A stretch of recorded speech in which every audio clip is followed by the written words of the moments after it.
Vamos a tener dos conversaciones este día. En la primera parte, el ministro de Hacienda, quien ya se encuentra con nosotros aquí en el estudio, el licenciado Alejandro Zelaya. ¿Cómo está usted, ministro? Buenos días, bienvenido.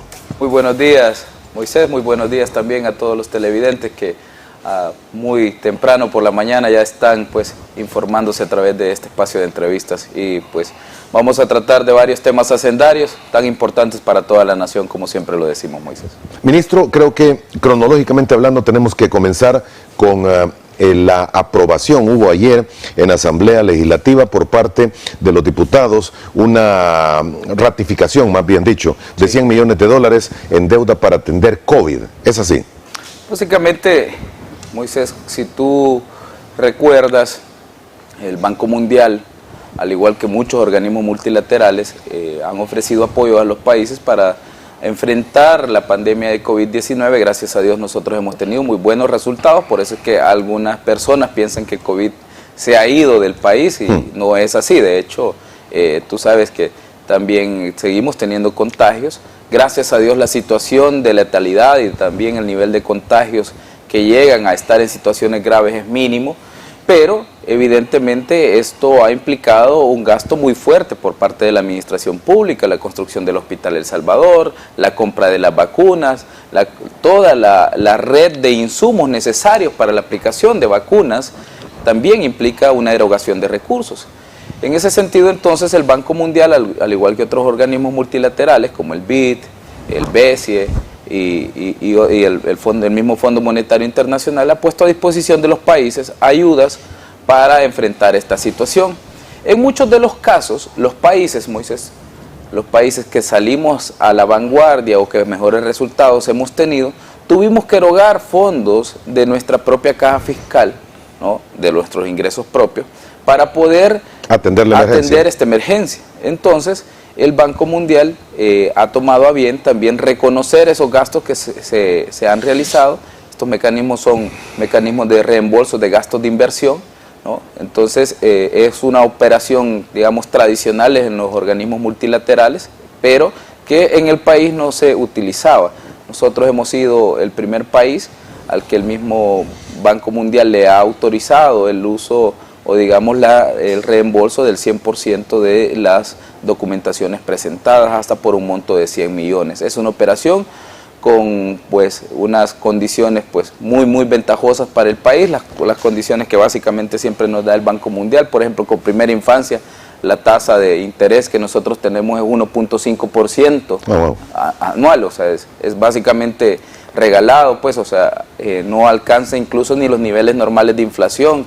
Entonces, ¿por qué no tomar este dinero y también pues así fortalecer las finanzas públicas del país, continuar invirtiendo? Porque necesitamos seguir invirtiendo también en materia de salud. Todavía hay muchas necesidades que nosotros no hemos logrado pues llenar o no hemos logrado corresponder. Todavía tenemos que seguir trabajando para fortalecer nuestra red sanitaria y también para mantener abastecido de todos los insumos, incluidos aquellos insumos que están referidos pues al combate de la pandemia por COVID-19. Es un préstamo del Banco Interamericano Internacional de Reconstrucción y Fomento, ¿verdad? Sí, que es miembro del Banco Mundial, es parte del Grupo Banco Mundial. El Banco Internacional de Reconstrucción y Fomento fue la forma en la que se le llamó a la primera institución bancaria después de la implementación del Plan Marshall, ¿no?, o durante la implementación del Plan Marshall y la reconstrucción de Europa.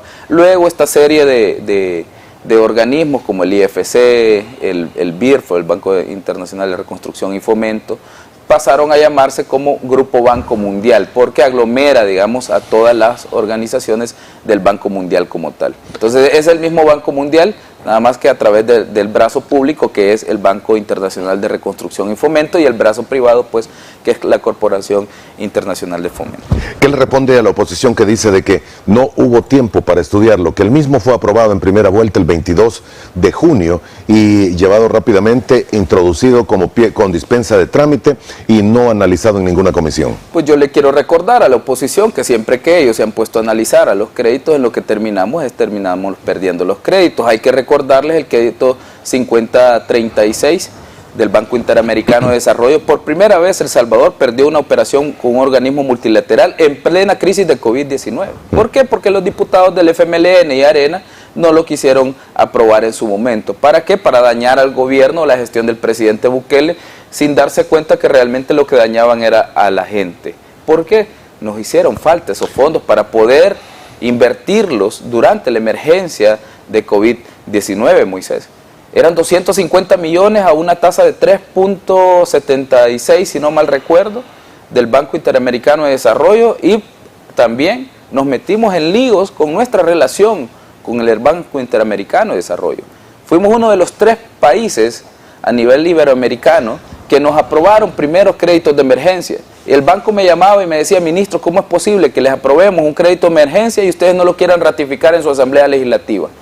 Eso es lo que teníamos cuando el FMLN y cuando Arena gobernaban, una obstrucción total a toda aquella gestión que estuviera haciendo el Ejecutivo. ¿Y qué es lo que pasaba, Moisés? Al final el Ejecutivo resolvimos a como pudimos, pero el país perdió una oportunidad de tener unas mejores condiciones de crédito y también de continuar paliando la crisis por COVID-19. Tuvimos muy buenos resultados, pero quizá hubiéramos tenido muchísimos mejores resultados si no hubiéramos tenido una oposición tan obcecada, tan ciega y tan, digamos, malintencionada como la oposición que tuvimos en la Asamblea Legislativa cuando el FMLN y cuando Arena gobernaron y tenían la mayoría en cada una de estas fracciones legislativas. Entonces, hoy que la población salvadoreña lo redujo a una esquina y lo redujo básicamente a una posición totalmente irrelevante dentro del Congreso o dentro de nuestra Asamblea Legislativa, quieren que nosotros pasemos siempre por sus filtros. Las reglas de la democracia, Moisés, establecen que si alguien tiene mayoría en el Congreso, puede aprobarlo. Las discusiones se han generado. Por Dios, ¿quién no va a saber cuáles son las líneas de acción de atención durante COVID-19? El Banco Mundial, ¿tú crees que va a poner a disposición de un gobierno un crédito de 100 millones si no hay planes claros de acción, si no ha habido una estrategia anticorrupción y también una estrategia de rendición de cuentas? Claro, si nos ponemos al estándar de Arena, al estándar del FMLN, nunca vamos a llenarles, porque ellos lo que quieren es volver al poder. Si nos ponemos al estándar de algunas instituciones, como FUSADES, por ejemplo, como la ANEP, que han sido abiertamente adversas al gobierno, nunca vamos a llenar sus expectativas.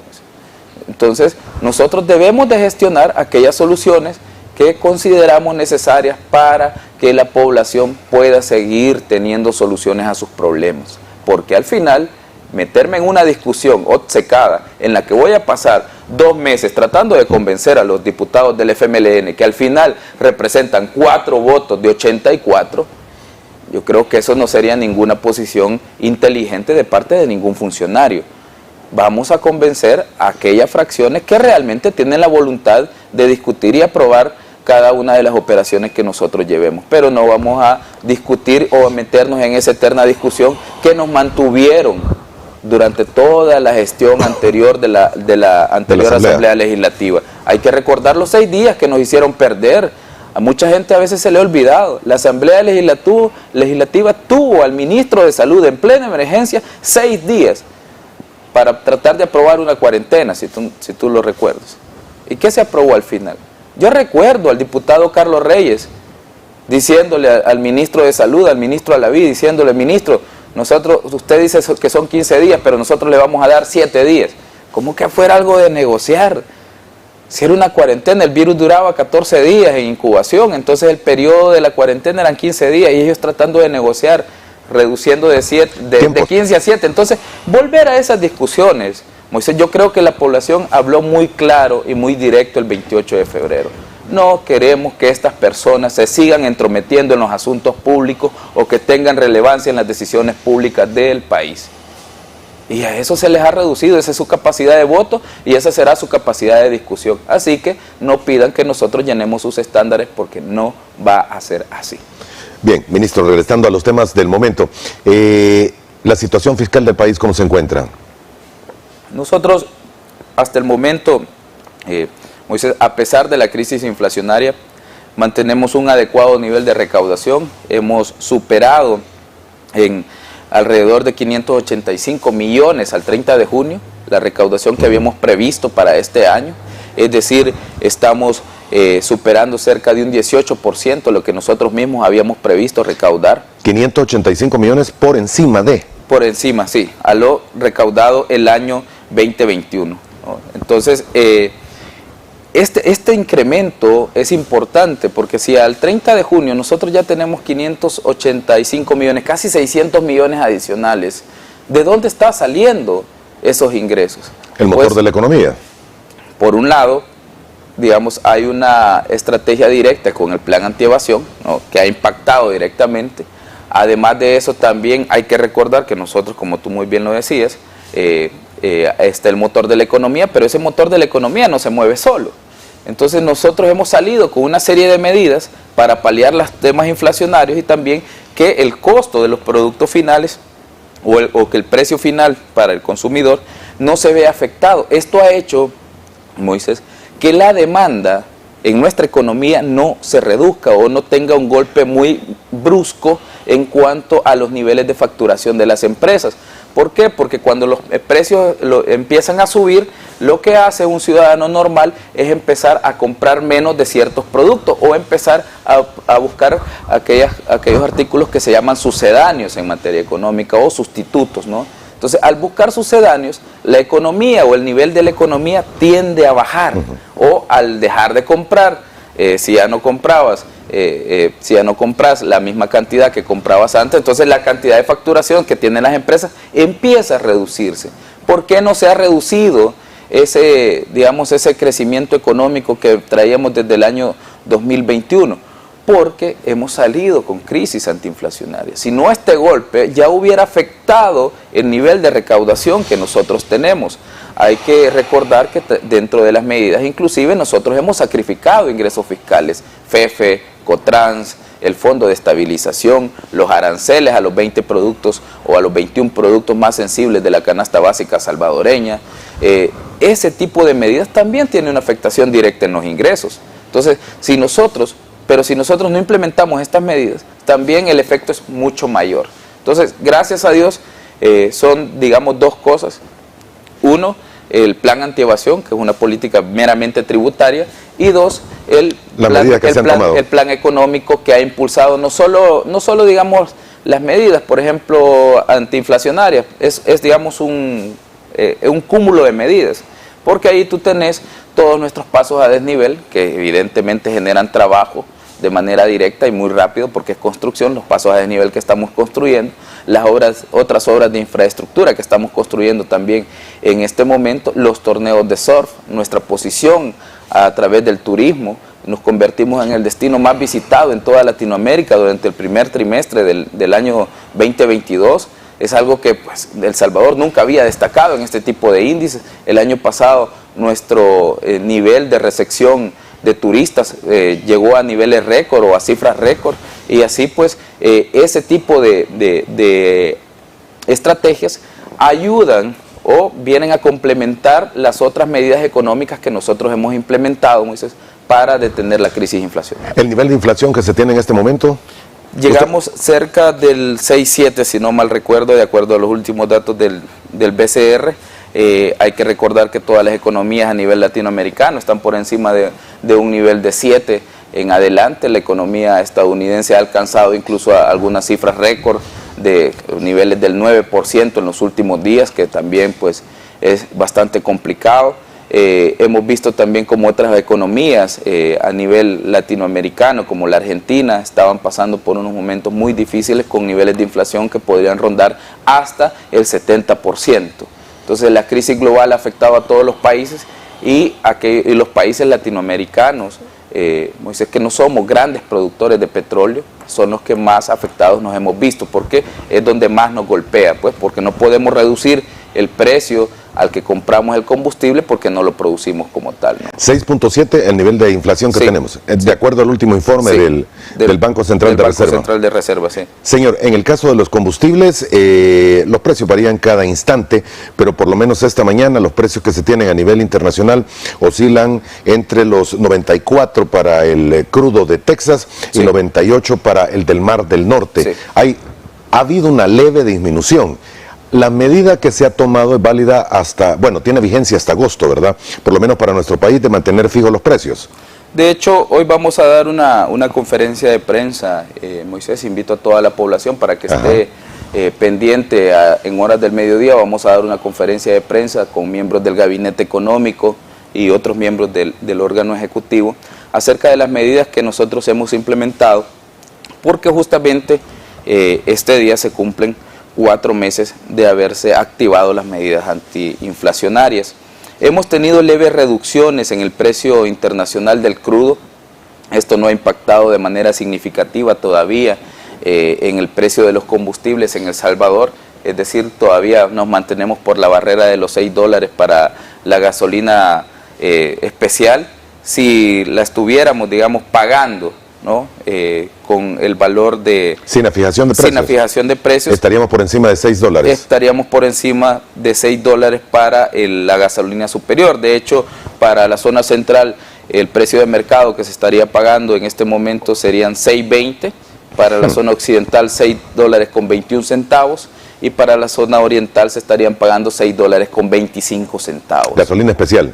Gasolina especial. El diésel, señor, igual tendría precios totalmente diferentes de lo que tienen hoy fijos, 4.14 si no me equivoco que está. 4.14 el diésel para las 3 zonas del país, y si no fuera por las medidas que el gobierno está implementando, Moisés, estaríamos pagando el diésel en la zona central a 5.67, 5.68 en la zona occidental y 5.72 en la zona oriental.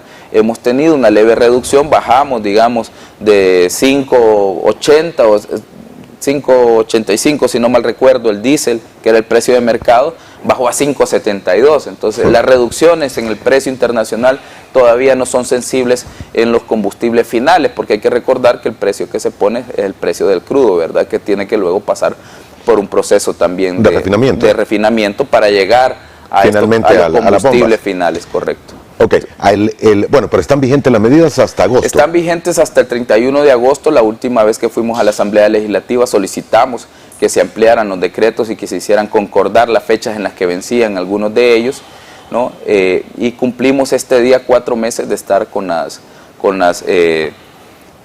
medidas vigentes hasta el momento, y pues lo que llevamos de impacto fiscal hasta el momento hemos calculado que son alrededor de 240 millones los que se han sacrificado fiscalmente. Esto ha implicado solo a nivel de combustibles, Moisés, solo a nivel de combustibles, sin tomar en cuenta las otras medidas inflacionarias, un ahorro de 2.2 millones diarios para la economía salvadoreña. ¿Cuánto, perdón? 2.2 millones diarios para el consumo de la economía nacional, digamos, o para el bolsillo de los salvadoreños.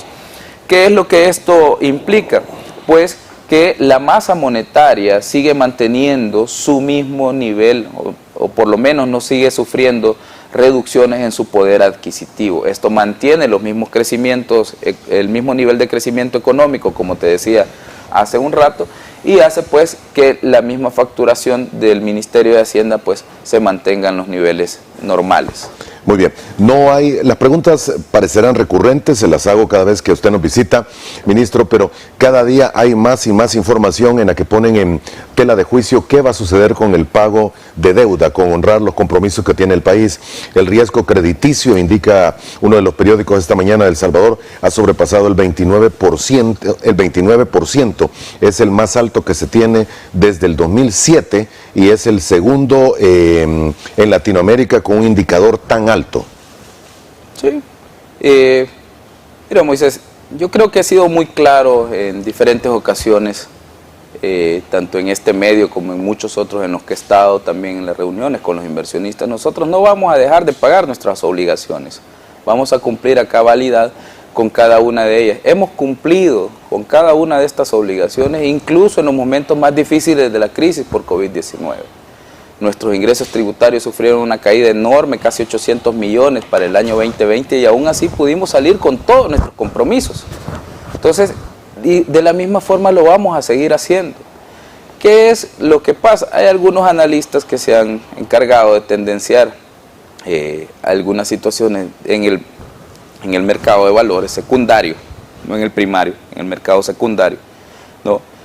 Y han empezado a esparcir el rumor de que nosotros no vamos a a poder pagar. Pero lo extraño es que ahora los mismos informes de algunos de esos mismos especialistas le están diciendo a sus clientes que nosotros sí vamos a pagar el bono 2023, pero que lo que tenemos dificultades ahora es el 2025. Me extraña que empecemos a correr, digamos, las fechas, cuando ya empiezan a ver que realmente sí tenemos la capacidad. Sí hay capacidad para pagar. Claro que existe. Hay capacidad también para honrar la deuda que se tiene de letes y setes que mencionan algunos para septiembre, octubre, señor. Letes y setes en el corto plazo nosotros tenemos la capacidad para seguirlo gestionando, Moisés. Que podemos eliminar los 1.300 millones de letes que nosotros encontramos ya emitidos, ¿no? De la noche a la mañana, sin un plan de acomodamiento, digamos, porque algunos la palabra reestructuración siempre les da fobia, ¿no? Pero yo digo, hay que reperfilar la deuda salvadoreña. Nosotros no podemos tener los niveles de deuda de corto plazo que tenemos emitidos a las tasas de interés a las que las tenemos. Y eso no lo provoqué yo, eso es un problema histórico. ¿Me toca solucionarlo? Claro que sí. Estamos trabajando en este plan de manejo de deuda para mediano y largo plazo, que implica pues también ir reduciendo. Una de las primeras decisiones que nosotros tomamos fue reducir el porcentaje de emisión de deuda en el presupuesto general de la Nación. Para los años anteriores era siempre un 30%. Este es el primer gobierno, Moisés, que lo reduce a un 25%. Es el primero que toma la decisión. Y lo hemos mantenido así durante 2 años. Esperamos empezar a reducir ese margen de emisión de deuda del corto plazo, ¿no? En los próximos presupuestos generales de la Nación. ¿Para qué? Para ir estabilizando las finanzas públicas del país. Pero no lo podemos hacer de la noche a la mañana y no lo podemos hacer sin un plan de fortalecimiento de los ingresos propios. Nosotros no debemos pensar exclusivamente solo en nuestra deuda, debemos empezar a pensar, y ya lo hemos hecho, ¿no?, en cómo fortalecer los ingresos tributarios. El plan antievasión, si tú lo recuerdas, cómo fue criticado cuando nosotros lo empezamos a implementar. Pero la misma CEPAL ha dicho en los últimos días, hoy en medio de la crisis de COVID, que sin una estrategia antievasión fuerte, los países latinoamericanos vamos a terminar ahogándonos en nuestros problemas financieros para los próximos años. Entonces, debemos fortalecer el tema antievasión, y este es un trabajo de toda la sociedad. ¿Por qué? Porque no podemos seguir dependiendo de los ingresos o de los préstamos que nos realicen otras entidades. Hoy por hoy, la situación se puede cambiar de la noche a la mañana. Podemos ya no recurrir a préstamos internacionales con organismos, podemos ya no recurrir al mercado. No, no tenemos esa capacidad, Moisés. Y creo que esto es algo que todos los salvadoreños hemos estado siempre conscientes. Si aquí la deuda externa nosotros la encontramos en un alrededor del 70% del respecto al PIB, y con una economía totalmente deprimida, con niveles de inseguridad altísimos. Teníamos más de 50 muertos por cada 100.000 habitantes. El año 2021 nosotros lo cerramos con 17 muertos por cada 100.000 habitantes, y lo vamos a seguir disminuyendo ahora con el régimen de sección. Ese impacto económico que vamos a tener en nuestros indicadores y también en la situación de cada uno de los salvadoreños que nos está viendo en este momento, Moisés, es indudable. La situación económica de los salvadoreños ha empezado a mejorar con el plan de seguridad que el presidente Bukele echó, el plan control territorial, desde el inicio lo echó a andar, y ahora que se ha fortalecido con el régimen de sección. Entonces, evidentemente habrá un sacrificio fiscal para financiar también estas medidas, pero los resultados que vamos a tener en el mediano y en el largo plazo compensan totalmente cualquier inversión. Ministro, usted me dice, no se puede eliminar la deuda de tajo, y definitivamente no se puede, ni la deuda de corto plazo local, ni tampoco la internacional a los niveles que se tiene. Usted la encontró en 70%, dice, sí, aproximadamente. Sí. ¿En cuánto está hoy? Estamos alrededor de un 82% en este momento. ¿Incluyendo la deuda previsional y todo? Incluyendo la deuda previsional 82. Y todo, sí. Hay que recordar que son alrededor de 22 puntos porcentuales los que son de la deuda previsional. Nosotros somos de los pocos países que tenemos nuestra deuda previsional agregada, incluida en nuestra deuda externa por pues la forma en la que está configurado el actual sistema de pensiones, pero digamos nuestro nivel de endeudamiento real vendría a ser alrededor de un 60%. Muy por debajo que otros países como Costa Rica o como otros que pues muestran un ENVI mucho más apetecible para los mercados secundarios, ¿no? Pero como yo siempre digo, alguien está haciendo plata, alguien está ganando dinero con el comportamiento. ¿Con esto? Con eso, claro que sí. ¿Con poner mal al país? Claro que sí.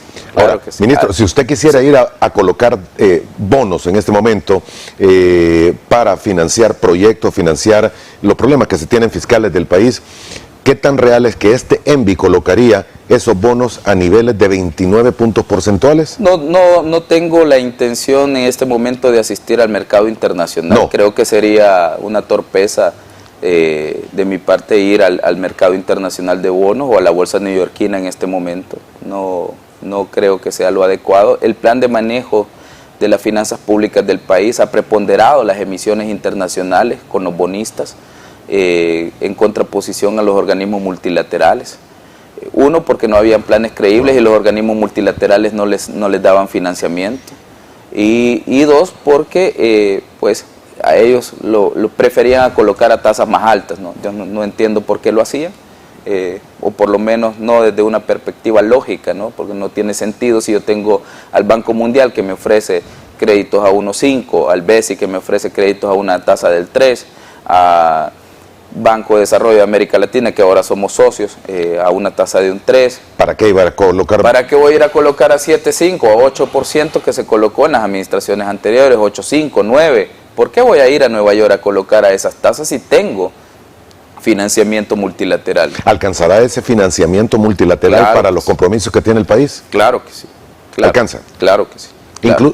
Entonces, especular, Moisés, con una posible salida al mercado en este momento es, como te digo, cometer un error de estrategia. Nuestras finanzas públicas están para hacer un reperfilamiento de nuestra curva de repago. Eso implica, pues, reducir las tasas de interés a las que nosotros hemos emitido, y una de las formas de reducir es cambiar fuentes de financiamiento. En vez de tener el mercado internacional, pues buscar los organismos multilaterales. Entonces, ¿qué es lo que ha pasado? Como dije, en el pasado se preponderó o se trató de colocar a tasas más altas. Me imagino que alguna comisión se llevaban con los estructuradores, o no sé. Los brokers. Con los brokers, pero que probablemente esa sea la razón, porque no le veo ninguna otra razón. Si yo tengo tasas de un 2, 3%, ¿por qué ir a emitir a un 7%? ¿No? Entonces, creo que debemos preponderar en este momento. No quiere decir que en un futuro no podemos ir al mercado internacional, podemos ir también al mercado nacional, podemos salir en otras bolsas también. Ese es otro de los problemas. Nosotros hemos tenido una concentración de destinos de emisión. Salimos básicamente a dos bolsas, la bolsa de Luxemburgo y a la bolsa neoyorquina, nada más. Entonces hay que buscar también otras opciones. Hay muchísimas más fuentes de financiamiento que nos pueden ayudar a mejorar nuestra situación, y como dije, nosotros hemos sido el primer gobierno que ha empezado a trabajar en ese tema, Moisés. De ahí los demás gobiernos nunca les interesó, endeudaron, se robaron el dinero, las obras no se vieron, y pues al final los compromisos los seguimos asumiendo todos los salvadoreños en este momento. ¿Hay todavía pláticas con el Fondo Monetario Internacional? Claro, nosotros mantenemos siempre conversaciones con el Fondo Monetario Internacional que implican incluso la negociación de un probable acuerdo. Hay que recordar que nosotros firmamos con ellos también un RFI, un mecanismo de financiamiento rápido durante la emergencia. También hay que mantener, digamos, era un primer paso dentro del mismo acuerdo, el RFI. Era un primer paso dentro del mismo acuerdo, y el acuerdo se mantiene pues en conversaciones. ¿Cuándo se va a implementar? ¿Cuándo se va a anunciar la llegada de un acuerdo? Pues eso no depende exclusivamente de mí. Estamos hablando con ellos, depende de su directorio, depende del personal también del Fondo Monetario Internacional. No vamos a comprometer aquellas cosas que afecten al país. Como lo he dicho, algunos piden que nosotros firmemos ya con el fondo. Y cuando ven las condiciones dice incremento del IVA, y a ellos les interesa poco, ellos lo que quieren es firmar.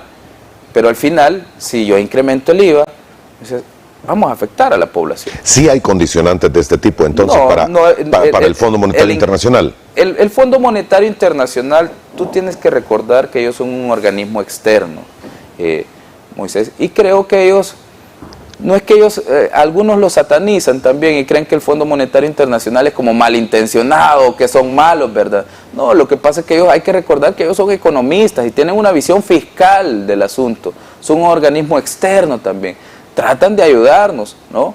Pero ellos tienen una visión de la realidad de nuestro país, una visión externa de la realidad de nuestro país. ¿Están errados? No, solo es una visión externa. Nosotros tenemos una visión interna de los problemas que vivimos en el día a día en nuestro país y somos también las autoridades competentes para la toma de decisiones, es decir, conocemos mucho mejor nuestra historia. No podemos pedirle a un extranjero, por ejemplo, que conozca mejor la historia financiera y también la historia de la gestión política de El Salvador mejor que nosotros. Entonces, es ahí, por eso se hacen estas negociaciones, porque hay una visión externa y una visión interna de qué es lo adecuado. Y en ese cúmulo de negociaciones, tú llegas a hacer match sobre algunas medidas. Habrán cosas que ellos piden, que nosotros no estamos de acuerdo, y hay cosas que nosotros podemos ofrecer que ellos no las aceptan. Eso es normal en cualquier negociación. Una de las primeras cosas que ellos solicitaron, o que solicitan a todos los países, eso es normal, es que se incremente el IVA. Y mi posición ha sido, no, eso no va a pasar, y ellos dijeron, no, está bien, entonces el incremento al IVA no entrará en la discusión.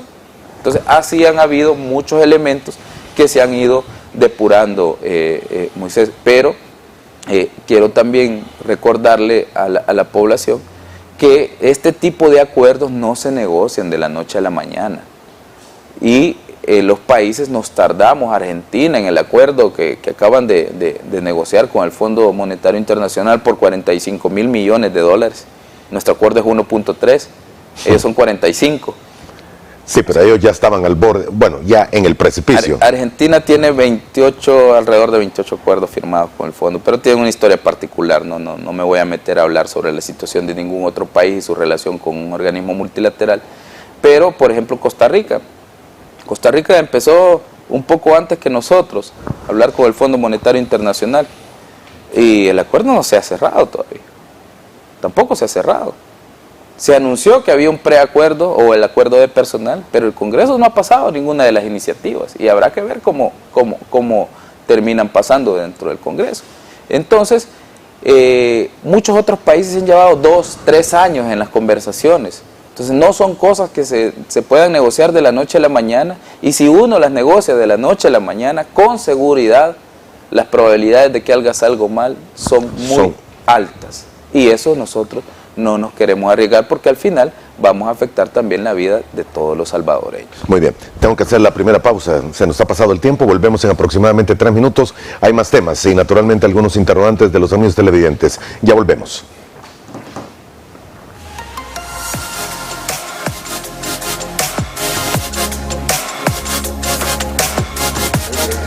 Gracias por continuar con nosotros. Nos visita en esta primera parte de Frente a Frente el licenciado Alejandro Zelaya. Él es el ministro de Hacienda de El Salvador. Varias preguntas de los amigos televidentes y algunos temas. Vamos a tener que ir un tanto rápido, ministro. Se nos está acabando el tiempo. Con gusto, ingeniero. Carla Rivas. Buenos días, ingeniero. Pregúntele al ministro sobre la homologación del NIT-DUI. Si no pudimos homologarlo al 30 de junio, ¿hay alguna prórroga para hacerlo? Fue automático al final, ¿verdad? Hay que recordarle a Carla. A Carla y a toda la población, evidentemente, gracias a Carla por la pregunta, porque es una pregunta muy pertinente. Yo sé que esta duda aclarará muchas de las que tendrán otros. El proceso como tal se llama homologación. Nosotros no sustituimos, digamos, el DUI por el NIT, sino que lo equiparamos, que fueran el mismo, digamos. Entonces, en el proceso de homologación, no es necesario realizarlo. ¿Quiénes tenían que realizarlo? Aquellos que han tenido algunos cambios de datos que no informaron al mismo RNPN. Okay. Se casaron, por ejemplo, han vivido fuera del país bastante tiempo y sus datos no están actualizados. Con ese tipo de casos, que es solo alrededor de un 3 o un 5, entre un 3 y un 5% del total de contribuyentes, Moisés, tuvimos que hacerlos llamar para que nos dieran sus datos, porque realmente estaban erróneos, tanto en el RNPN como en otros. Entonces, al cruzar datos con, por ejemplo, con CERTRASEN, con el Centro Nacional de Registros, vimos que habían errores. Entonces, no es necesario que usted haga ningún proceso si usted no tiene problemas con sus datos personales. no es necesario en absoluto. ¿Quiénes deben hacerlo? Deben hacerlo estas personas. Se ha ampliado el plazo hasta diciembre. Ok. Hasta diciembre para que estas personas puedan realizar eso. ¿Qué significa esto? ¿Que de aquí hasta diciembre van a seguir pidiendo el NIT? No, solo el DUI. Es obligatorio pedir el DUI para todo trámite. No es necesario que usted ande ninguna representación gráfica, como algunos creen. Algunos se meten al internet, ven que está homologado el NIT y imprimen una hojita y andan la representación gráfica. O la andan en el teléfono. O la andan en el teléfono y dicen, este es mi NIT. Es Entonces, algunas instituciones la solicitan, sobre sí, todo el sistema bancario. Pero esa es otra también de las lecturas erróneas que algunos han querido hacer sobre esto. Yo sé que alguna gente no quiso adaptar sus sistemas, o algunas personas no tenían en su momento los DUI de las personas en sus bases de datos, solo tenían los NIT. Entonces, ¿qué empezaron a hacer? Les empezaron a decir, vaya y homologue el DUI con el NIT y me trae la representación gráfica, porque no le quisieron decir que no tenían en su base de datos su DUI. Entonces era más fácil, digamos, culpar a otros de que no lo tenían. Entonces fueron y le pidieron, tráigame su homologación. Eso no es necesario. Al andar usted su DUI, anda una representación gráfica del NIT, porque ahora el DUI y el NIT es igual, por eso se llama homologación y no sustitución.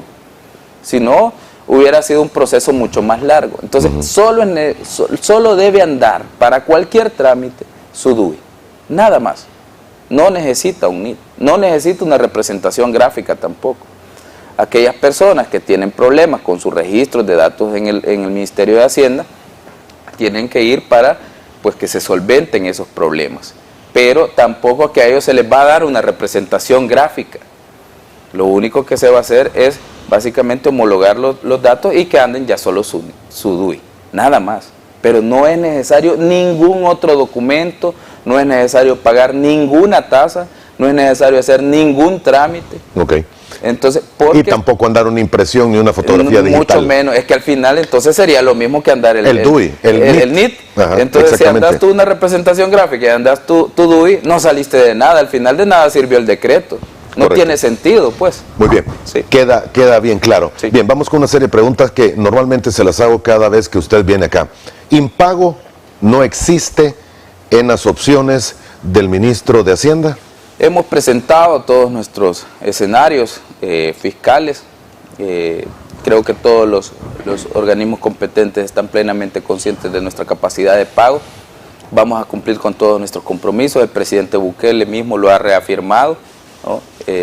Recientemente escribió también un tweet, una publicación en Twitter al respecto, que vamos a cumplir, y dijo, y cuando cuando hayamos cumplido con todos los compromisos, porque había había publicaciones. Había un artículo del New York Times escrito por un periodista del Faro, de hecho, creo que se ha de haber sentido muy contento porque el New York Times le dio un espacio. Pero lo que no entienden muchos de ellos es que acá hay un juego mucho mayor para algunos. Entonces, pero cuando nosotros salgamos a cumplir nuestros compromisos, como lo decía el presidente, ninguno de estos medios se va a salir a disculpar. Ninguno va a decir que todo lo que dijeron fue mentira. Si tú recuerdas, Moisés, el impago en boca de algunos medios como el Faro, Factum, eso viene de 2020, que ya no íbamos a poder pagar, que en diciembre de 2020 íbamos a caer en impago, después que en enero, después que en febrero, después marzo, y así lo han traído. Ahora te dicen que es el bono 2023. Ya dijeron que el bono 23 sí lo vamos a poder pagar, algunos medios. Pero que está en duda el 2025. Que ahora está en duda el 2025. Hombre, entonces ¿cuándo vamos a terminar? Siempre van a tener dudas. Si vamos a llenar sus estándares, siempre vamos a tener dudas. Entonces, pero cuando salgamos a pagar todos nuestros compromisos, ninguno de esos medios se va a salir a disculpar. Ninguno de esos medios va a salir a decir que fue mentira todo lo que dijeron. Y te recordarás de mí de que no hubo nunca un riesgo de impago.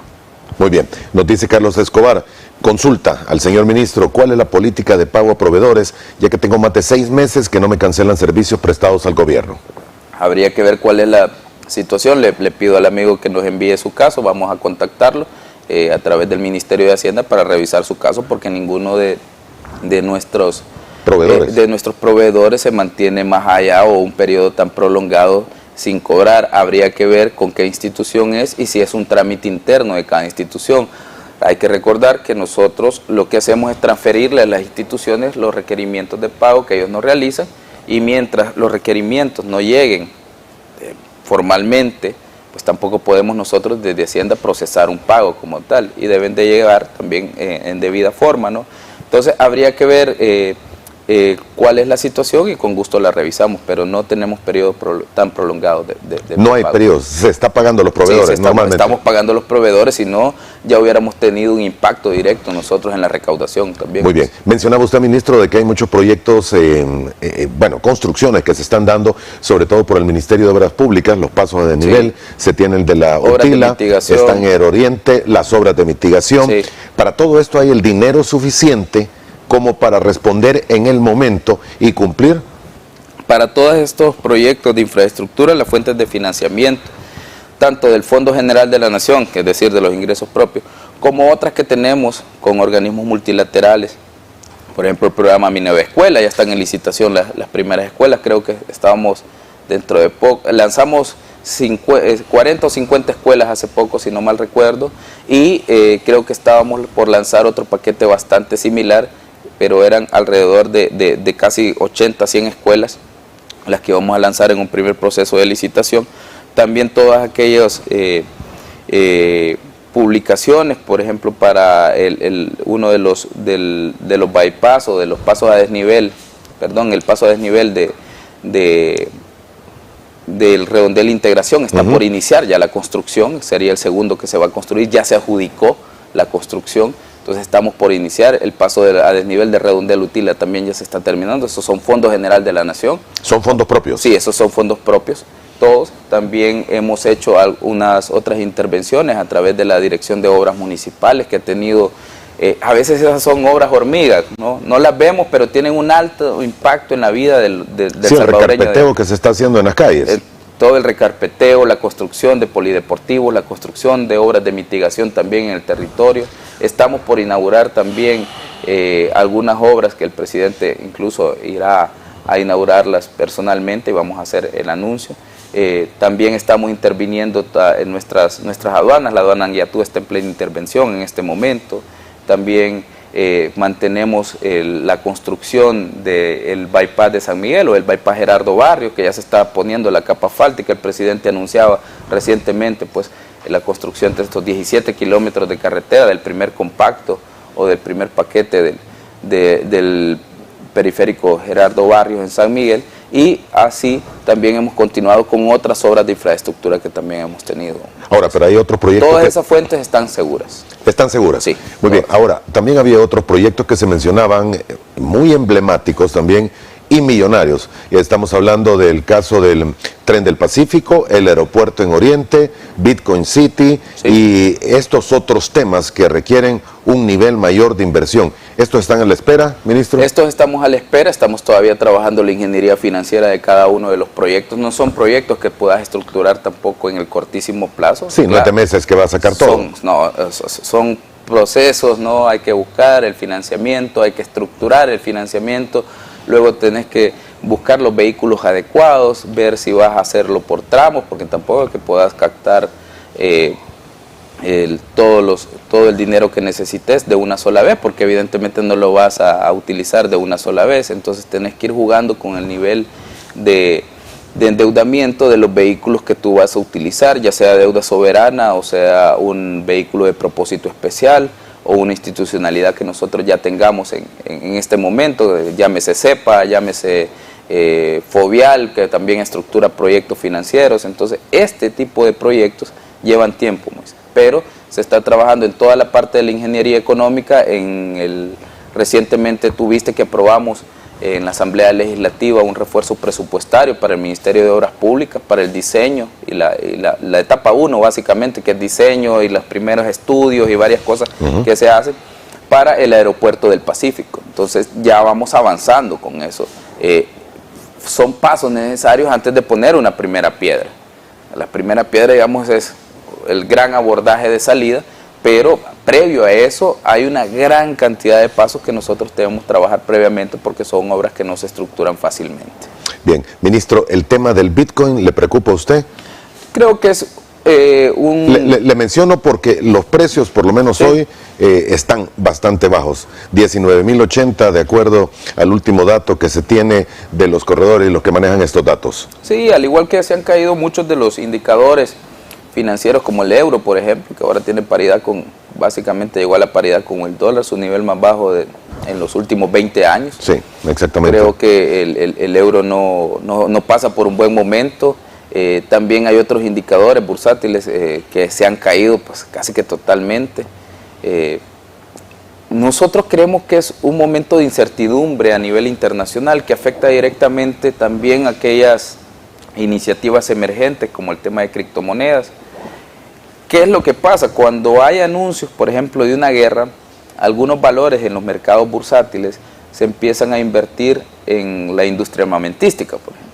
Cuando se ve previsible que exista una pandemia o una crisis sanitaria, se van a medicinas. Los inversionistas empiezan a invertir a farmacéuticas, venden en corto sus acciones que compraron o los títulos que compraron o las inversiones que hicieron en Bitcoin, por ejemplo, porque son especulación, y van y lo hacen, y invierten en este otro tipo de compañía. Entonces se cambian los roles, se fortalece uno y se debilita el otro. Luego empiezan y se hacen lo contrario. Pero, como dije, nosotros nunca hemos visto o nunca hemos tratado, pues, de que el Bitcoin sea exclusivamente un activo de mercado bursátil. Esta es una implementación para ayudar a la bancarización, para ayudar a nuestra economía, para atraer inversionistas, para generar empleo, y también tiene una parte en el mercado bursátil, porque nosotros compramos monedas a bajo precio, esperamos que el valor suba